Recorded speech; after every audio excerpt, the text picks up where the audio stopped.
Yeah, Giorgio Moroder doing the Sammy Hagar song is kind of like, wow, because she's like Diana Ross's disco producer for like years, that guy, right? Yeah. So that song came out of nowhere, and best song about arm wrestling ever. That's true. Very true. Okay, you're right. Category.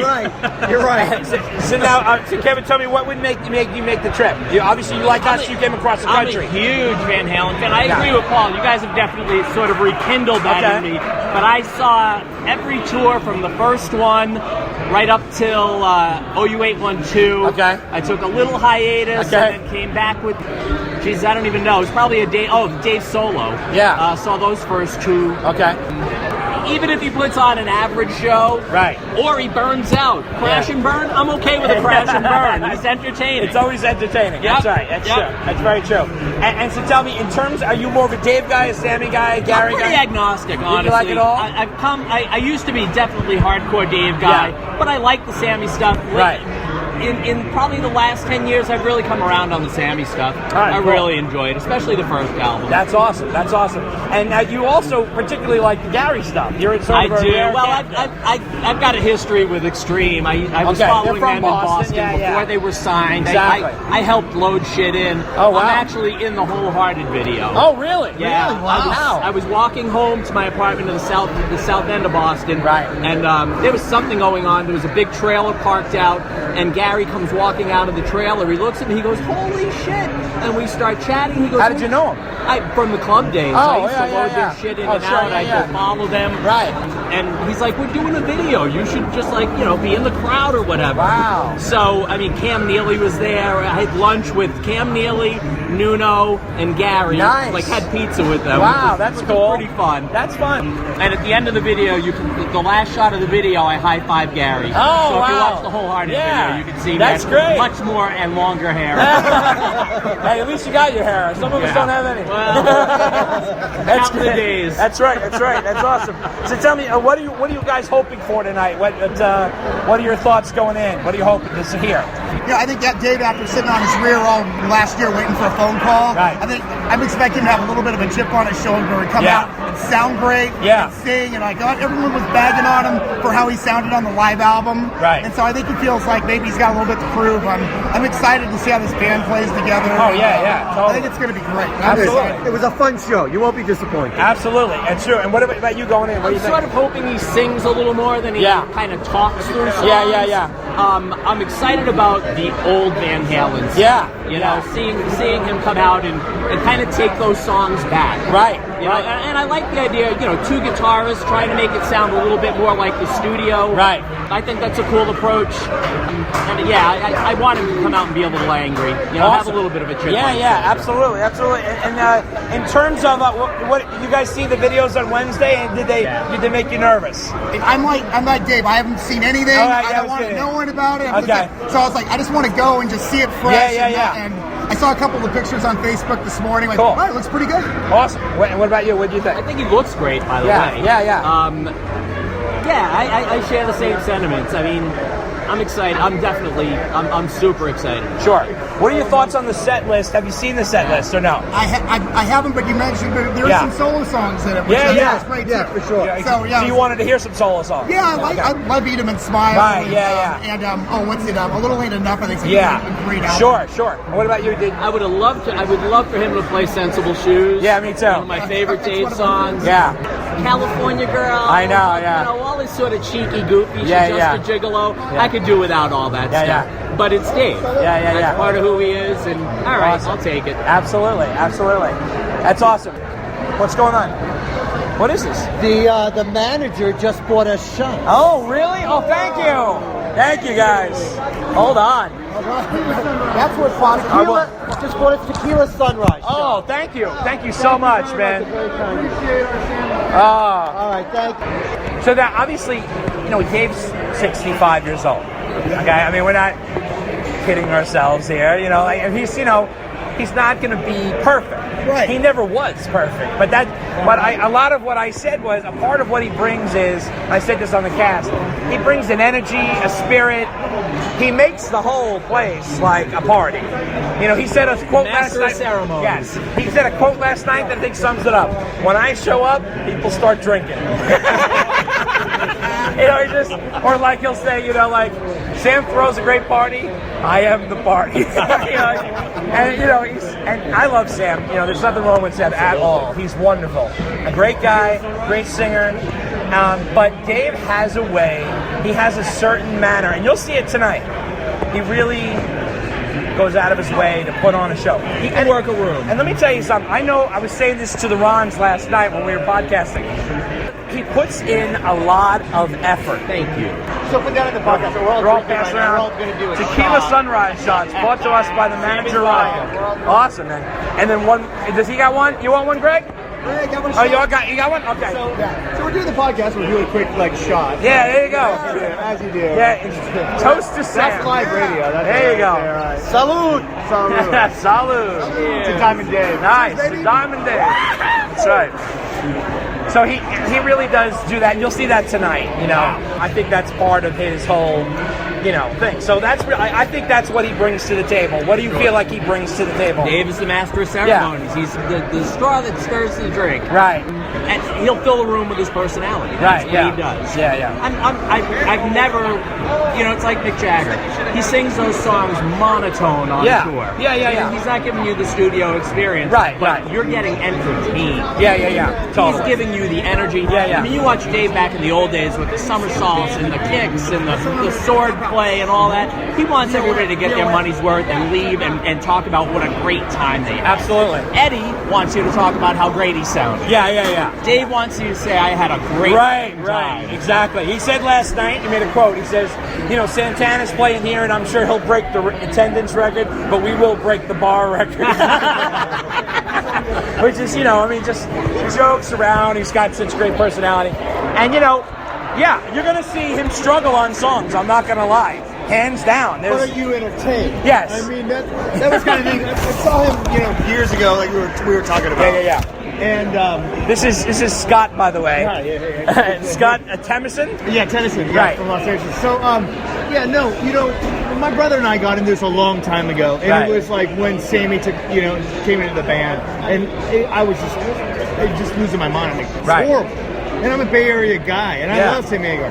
But John said to my brother, you're losing a showman, but you're getting a singer and a songwriter. Yeah. And so the band changed. But I remember that because when I saw Dave for the first time with Van Halen I'm aging myself, 1979. Yeah. I'd never seen anything like that in my life. It just stole the show. He had you for an hour and a half in the palm of your hand. Yeah. Held you. You couldn't take your eyes off of the stage. Right. It just crushed. And that's what he is. He's a showman. What are you hoping for tonight? You know what? Just Dave being Dave. Yeah, and you'll get that. And unfortunately, I hang out with these guys, and we're going to be a little bit measured. We know the vocal is going to be a little rough, but you know what? It was rough a long time ago. I agree with you.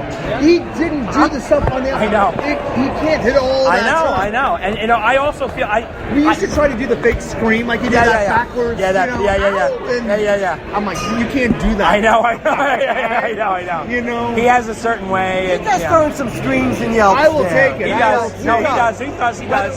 Whether he thinks, whether he can or not, he does it. He doesn't, 65. In the late 70s, early 80s, this guy was a rock god. You look at those photos and how that band was going. Oh my God! But he walks on that stage like he is the rock god still. And that's his home. And that's his home. Yeah, and I'm glad he's coming out. I know the band is always ever. I'm glad he's coming out and doing something. Yeah, totally. Play. It's the 40th anniversary of the first record. Yeah. Then nothing happened. Yeah. And I'm like, really? I know. U2 goes out and plays stadiums. But again, how many missed opportunities? They got to the Rock and Roll Hall of Fame. Nobody shows up. Nobody. I mean, come on, guys. It's brutal. I know. But you can be punk rock to a level. Yeah. But then it just kind of gets. I know. And the fans get hurt. I know. It just seems like a lack of legacy. Ron, did you hear about this? They pulled down the alternative version of Running with the Devil already? Oh yeah, definitely. It was up for like 2 days. That was it. I know. Unbelievable. They pulled it down already. Ron, you downloaded it before they took it down, right? Of course. But I mean, I'll need your email address. Exactly. But I mean, can you imagine? I mean, like, you can't even have like a little alternative version of Running with. Like, we're not even allowed that. It's ridiculous. It is what I mean. I know we've learned to live with it. Yeah. A number of years ago, I came out of Las Vegas to see when Sammy came back to the band, and they had that tour. Sure. 2004. Correct. Yeah. And Alex couldn't have been nicer.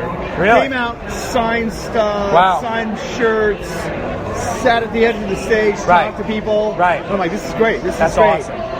But there's still that tension. Yeah. But Sammy and But I think that tension is what makes the whole special spark work. right? Well, that's Until it makes everything blow up. Yeah, that's right. It's a It is, delicate balance. it is a yin and fucking yang. Yeah, otherwise it'd be the You know? Stones, right? And, yeah, You'd be bored. but look, it's between Page and Plant. It's between Perry and Tyler.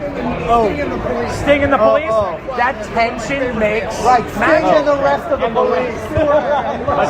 But he wrote the hits. No, Absolutely, we never the take that away tension- from him. and they'll tell you that. The tension was mainly Sting Yes. and Stewart. Yes, he will. Sting and Stewart. Andy is sort of like Andy had very already- passive. was already kind of established. Yeah, but he's fantastic. I always wondered how many extra drumsticks Stewart kept at his side Just to to throw at Yeah. Sting. The I throw know. stick. Yeah. I know. And the funny thing is Stewart's a really cool fucking guy. Oh my god, a great drummer, ridiculous Unbelievable. talent. Yeah. Together. right on. Yeah, he's Right on. unbelievable. And he just has a certain vibe to him. And do we acknowledge in a moment of silence for Yeah. one of the greatest Oh. rock drummers of all time? Heartbreaking. I love You know what? It's horrible. And Neil was, but what a class act. Have you read the Motorcycle Diaries? No. Oh god. That's read what his trips that he took. Yeah, so when his daughter died in the accident, God, he Lord, was I know. broken. Oh, he got on his bike. Yeah, I heard and about he that. Just went and he kept a diary. Wow, And it's- I gotta get that. It's page. I mean, he didn't delete anything. He Wow. didn't censor it. Wow. It's page by page. And he lost his wife too. Yeah. I mean, brutal. It's a shame. Yeah. I can't believe But the it. way they ended Rush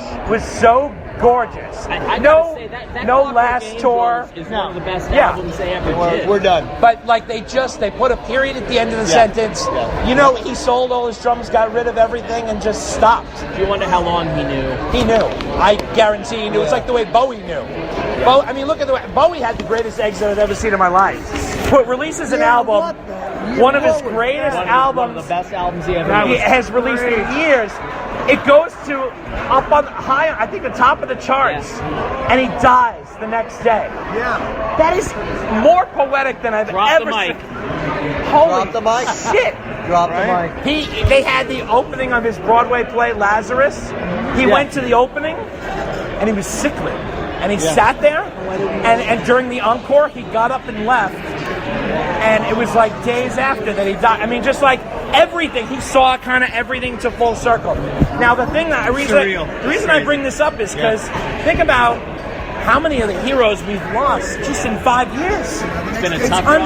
Like Tom Petty, Glenn Fry, all these guys, they're all peers. Yeah, the and they're all seniors died in their tough. late 60s. It's unbelievable. That's why when someone like Roth comes out and he's going on that stage and giving it every ounce be he there. That has. is why I drove 4 Yeah. hours and said, I'm coming. Yeah. You don't Yeah. get opportunities. Yeah. And you're going to miss it. Because, Yeah. Prince played a few years ago at the Forum. Didn't go. Yeah. And I was like, oh, I'm too busy. Yeah, we just screwed up. Yeah, yeah. And it's like, I'm not going to let those opportunities Yeah. go by. I know. And I don't think there's going to be musicians and bands Yeah. and writers like I know Yeah. this modern music now. Yeah. I get it, right?